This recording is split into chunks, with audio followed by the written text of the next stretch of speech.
2 years ago, I counted over 40 crabgrass plants in just a 10 by 10 foot section of my front lawn. This past summer, I found exactly zero. Not one single plant in the entire yard. And here is the thing. I did not achieve that by spraying chemicals every few weeks or pulling weeds on my hands and knees all summer long. I got there by understanding one simple truth about how crabgrass actually works, and then using that knowledge to shut it down before it ever had a chance. What I am going to walk you through today is the exact process I follow to remove crabgrass and keep it from coming back, season after season. It is simpler than you think, and you do not need a lawn care degree to get it done. And stay with me to the end because I am going to share a surprising trick involving your mowing height that most people never consider. But it might be the single most effective thing you can do to keep crabgrass out of your lawn for good. Now let me be honest with you. I fought crabgrass the wrong way for years. I would wait until summer, see those ugly clumps spreading across my lawn, and then go to the hardware store and buy whatever post-emergent spray was on the shelf. I would spend entire weekends pulling it by hand, filling up yard waste bags, and feeling like I was making progress. Then 2 weeks later, it was back worse than before. If you have been doing the same thing, you are not alone. I was right there with you.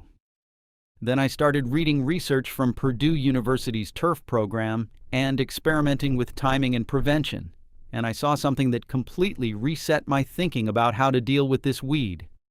Here is what I learned that changed everything. Crabgrass is an annual weed.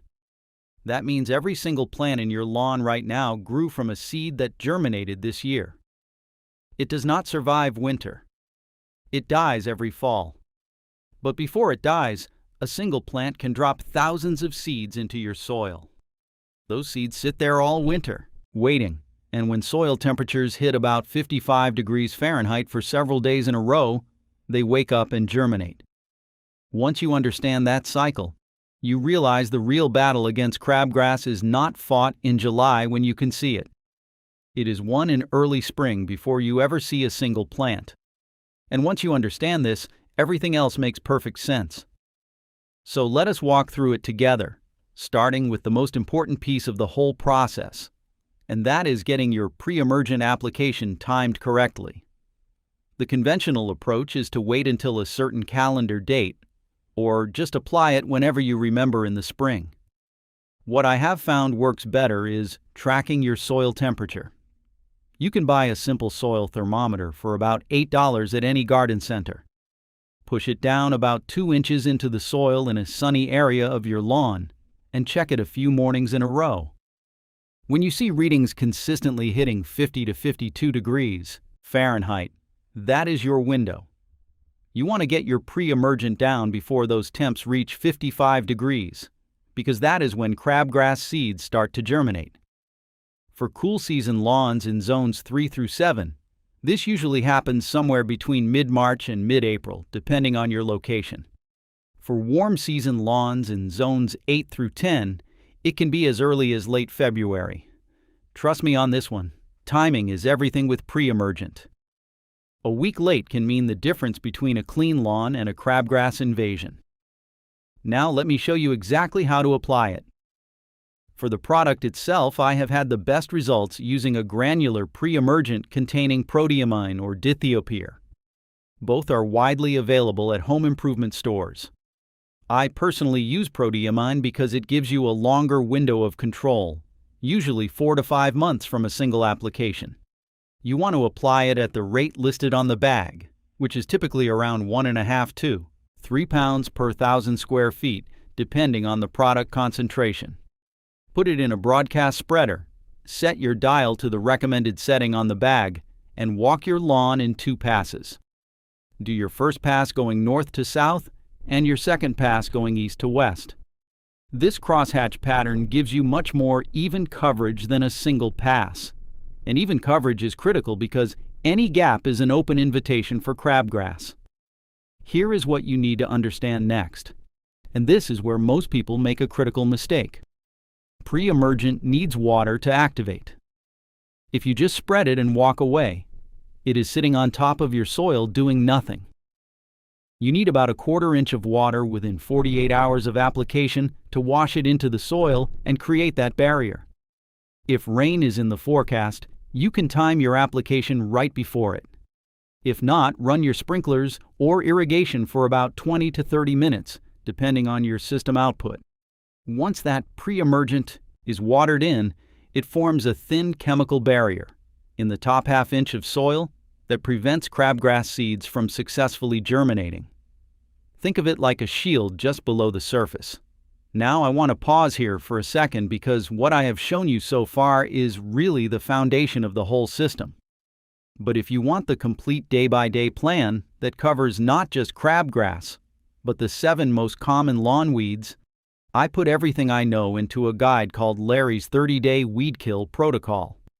It is available right now for $17 at the link in the description, or just scan the QR code on screen. Inside you will find pre-emergent timing charts for every zone, post-emergent application techniques, spot treatment methods, and a full seasonal maintenance calendar. It is the same straightforward approach I use in my videos, just laid out in a system you can follow day by day.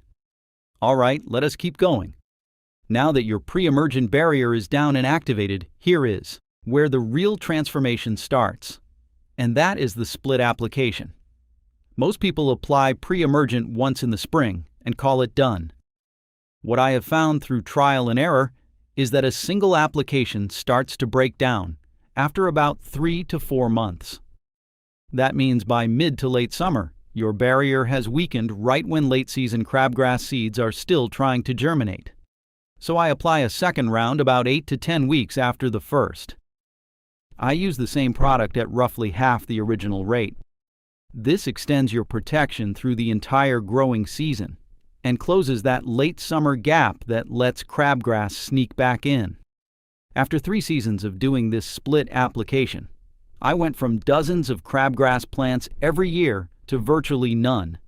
Now, this next part is where most people go wrong, and it is about what to do when you do spot a crabgrass plant that gets through. Because even with perfect pre-emergent timing, you might get a few plants here and there, especially in areas where the soil was disturbed or your spreader coverage was not perfect. The key is to hit them early while they are young, ideally before they have more than 3 to 5 leaf blades, which is called the tiller stage. At this point, a targeted post-emergent herbicide containing quinclorac will take them out without harming your lawn. I mix it according to the label directions, typically around 1.5 ounces per gallon of water, and spot spray only the individual plants. You do not need to spray your whole lawn. Within 7 to 10 days, you will see those plants start to yellow and die off. But here is the thing. If you wait until crabgrass is large and mature with thick stems and seed heads, it becomes much harder to kill, and it has already dropped seeds for next year. Early intervention is everything. The last piece of the process is what you do in the fall, and this is where you set yourself up to win next year. Once crabgrass dies off after your first hard frost, you have a window to strengthen your lawn, so there is less room for crabgrass to take hold next spring. I overseed in early September here in New England, putting down about 4 pounds of seed per 1,000 square feet. For cool season lawns, I use a quality Kentucky bluegrass and perennial ryegrass blend. For warm season lawns in zones 7 through 10, Bermuda grass or zoysia varieties seeded or plugged in late spring give you that same thick coverage. The goal is a dense, thick turf that crowds out weeds naturally. I follow the overseeding with a starter fertilizer to give those new seedlings the best chance. By the following spring, you have got a thicker lawn that naturally resists crabgrass because there simply is not bare soil available for those seeds to find a home. Now let me walk you through a few common patterns I see that keep people stuck in the crabgrass cycle year after year. The first pattern is relying only on pulling crabgrass by hand. I did this myself for years. The problem is that when you pull a mature plant, you disturb the soil and create the perfect little opening for more seeds to germinate. What works better is using a targeted post-emergent spray on young plants, and then letting the dead plant decompose in place so the surrounding grass can fill in without soil disturbance. The second pattern is applying pre-emergent too late. A lot of folks wait until they see crabgrass appearing and then go buy pre-emergent. But by the time you can see it, the seeds have already germinated, and pre-emergent will not help. I wish someone had told me this years ago. You have to get it down before germination, and soil temperature is your guide, not the calendar. The third pattern is scalping the lawn with a low mowing height. When you cut your grass down to 1.5 or 2 inches, you are opening up the canopy and letting sunlight hit the soil surface. Crabgrass seeds need sunlight and warmth to germinate, so a short lawn is basically rolling out the welcome mat. What I have found works much better is keeping your mowing height at 3 to 3.5 inches during the growing season.